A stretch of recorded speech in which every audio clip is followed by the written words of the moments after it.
Healing with golden light is what I started to do from the very beginning of my healing career with my spirit guide at my side. Now, you use the golden light in different ways. You have to be careful with it because it's very, very powerful. It is the most powerful of all the healing colored lights.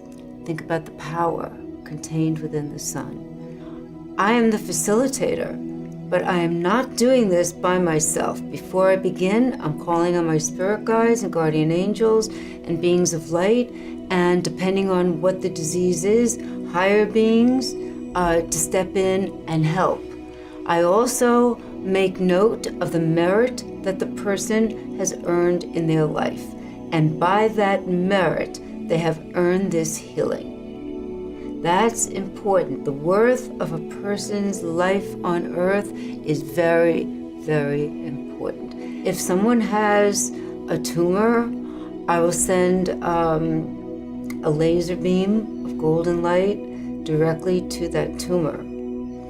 And there are different things that happen. The tumor, if it's big enough, will shatter, and then the smaller pieces are transformed by the light.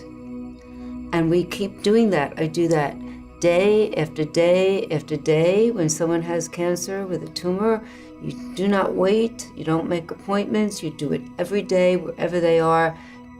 If we cannot melt it all the way and it stays in the same place with the golden light for like 3 days, 5 days, then we know it's plateaued. So then I advise people to go ahead with their surgery.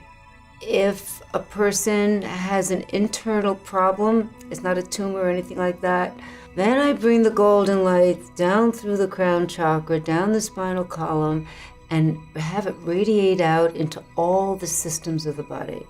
I also work with violet light, and I like violet light for long term.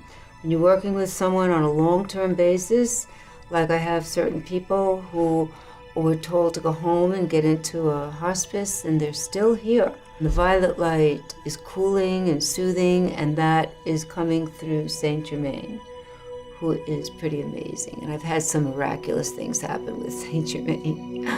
A woman was going crazy with things in her life. Everything was going wrong, and she called me for healing, and I said, let's work with Saint Germain. She was so open to receive. She had earned so much merit in her life with her goodness and her willingness to help people. And we just had a really good synergy. And in the morning when she woke up, her whole property was covered with violet flowers that she never planted the seeds for. I can't get over that to this day. And so this is how I make lifelong connections with people. When people have these experiences with me, we are connected forever. It's a wonderful, wonderful thing. Now, when people are going to do this for themselves, I tell them to work with white light, because white light is easier to work with. Surround themselves when they're meditating with white light and so on. So this is how I work with golden healing light and violet light and white light. And it is a glorious place to be. I love it. It enhances my life. I use it for myself and my loved ones. And you can too.